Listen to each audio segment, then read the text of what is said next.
ছাত্রলীগ ঠিক যে কায়দায় শিক্ষার্থীদের তোপের মুখে পড়ে ক্যাম্পাস ছাড়া হয়েছে, আপনাদের তার চেয়ে ভয়াবহ পরিণতি ভোগ করতে হইতে পারে। আপনারা সতর্ক হয়ে যান ভাইরে, আমরা এই আক্রমণকে ভয় পাই না, আমাদেরকে ভয় দেখায়েন না। আমাদের শত শত শহীদের পথ মারিয়ে আমরা এ পথ আসছি। আমাদের শপথ, জুলাই পরবর্তী সময়ে কোনো ক্যাম্পাসকে দখল হইতে দেব না কারো হাতে। ছাত্র শিবির আমরা খুব ভালো যখন আমরা ভালো থাকি, আমরা আপনাকে রেসপেক্ট করি, সাথে চলার চেষ্টা করি। যখন আপনারা অতিরিক্ত চাঁদাবাজি আর লুণ্ঠন করবেন, ভালো হওয়ার চেষ্টা করবেন না, কথা শুনবেন না, সঠিক পথে আসবেন না, শিক্ষার্থীদের জন্য কাজ করবেন না, এই লুটপাট আর লুণ্ঠনের কাজ করতে থাকবেন, খুন সন্ত্রাস ধর্ষণ চলতে থাকবে, আমরা আমাদের সেই ছাত্রলীগের বিরুদ্ধে যে ভূমিকা আমাদের ছিল, সন্ত্রাসের বিরুদ্ধে যে ভূমিকা ছিল, সেই ভূমিকা আবারও ফিরবো ইনশাআল্লাহ। তখন সেই আপনারা প্রতিহত আর করতে পারবেন না, আপনাদের পরিণতি ভয়াবহ হবে।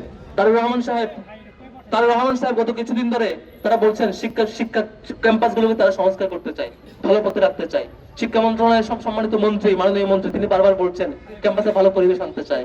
যদি আপনাদের দলীয় গুন্ডা বাহিনীকে নিয়ন্ত্রণ না করেন আর এভাবে সন্ত্রাস আর চাঁদাবাজ আর লুণ্ঠনে ব্যস্ত রাখেন, শিক্ষার ক্যাম্পাস, এই সুন্দর ক্যাম্পাস কখনো ফিরে আনতে পারবেন না।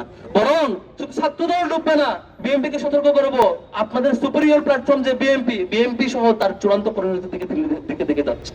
একমাত্র দায় থাকবে ছাত্রদল। কালকে ক্যাম্পাসে ঢুকে এমনিতে হয় না, আপনি খোঁজ দেন চারপাশে যে এই যে চারপাশে এলাকা, প্রত্যেকটা জায়গায় তারা চাঁদাবাজি করে, প্রত্যেকটা জায়গায় তারা মাদকের অভয়ারণ্য নিশ্চিত করেছে। তারা এই যে মাদক চাষ, চাঁদাবাজ ক্যাম্পাসের চারপাশে, সাংবাদিকরা একটু ইনভেস্টিগেশন করেন না, আপনারা পাবেন চারপাশের এই চাঁদাবাজি এবং এই যে মাদকের যে ব্যবসা তারা চালাচ্ছে, এটা দিয়ে তারা চলে। তাদেরকে বহিষ্কার করার পরে ক্যাম্পাস ছাড়ছে না, ক্যাম্পাসে তারা যাচ্ছে না।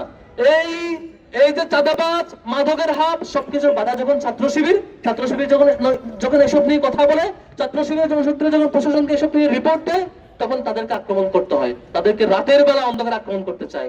ভাইরে, আমরা এই আক্রমণকে ভয় পাই না, আমাদেরকে ভয় দেখায়েন না। আমাদের শত শত শহীদের পথ মারিয়ে আমরা এ পথ আসছি।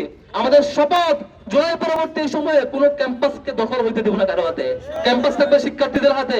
ক্যাম্পাস কোন রাজনৈতিক সংগঠন দখল করার জন্য নয়, ক্যাম্পাস অছাত্রদের জন্য নয়, মাদকের জন্য নয়। কোন ক্যাম্পাস, সেটা পলিটেকনিক্যাল ইনস্টিটিউট হোক কিংবা অন্য কোনো প্রতিষ্ঠান হোক, ছোট্ট কলেজ হোক কিংবা স্কুল হোক কিংবা ঢাকা বিশ্ববিদ্যালয় হোক, কোন ক্যাম্পাসের কোন পর্যায়ে কোন রাজনৈতিক সংগঠন নিজের অধীনে নিয়ে দখল নেওয়ার চেষ্টা করবে আর আমরা প্রতিহত করব না, এমনটা হবে না ইনশাআল্লাহ। শেষ করছি। সালাম।